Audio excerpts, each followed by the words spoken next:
Yo, what's up, guys? It's your boy here, Logan, with Y.B.Normal. That's right, Y.B.Normal when you can be extraordinary. Listen, guys, we in Nashville, Tennessee at Haynes Middle School. And listen, we just came to love on the kids, encourage the scholars, bro, and give them tangible tools on how to be successful. So listen, check this video out. Coming up next, Y.B.Normal when you can be extraordinary. Peace.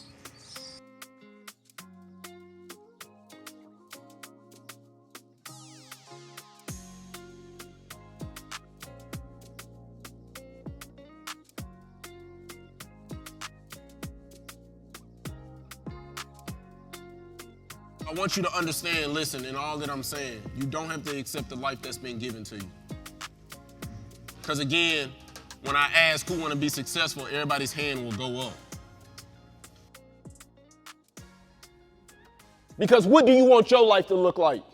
My name is Dr. Tanya Dennis. I am a middle school administrator, and I've had the wonderful opportunity of listening to Mr. Logan speak in 2 separate locations.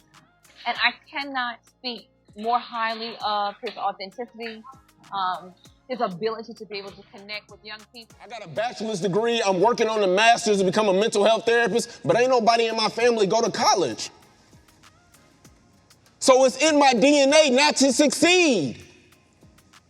Spoke to not only the adults, meaning your administrators or your educators, but it also spoke to the students. There wasn't one example that he gave in regard to his life and his own testimony that each and every person in here has not experienced, either with their family or with their friends. That to me was probably the most profound aspect of what he spoke about today, because everyone was covered. Everyone was included. You say you want it, but you ain't putting the work in.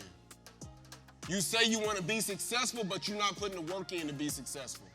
You say that you want this, you want that, you want to make this money, whatever the case may be, but you're not putting the work in like that.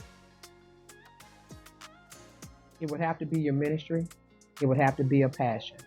I'm a product of an educator and an administrator, so I understand the importance of what he is trying to do as it relates to the education system.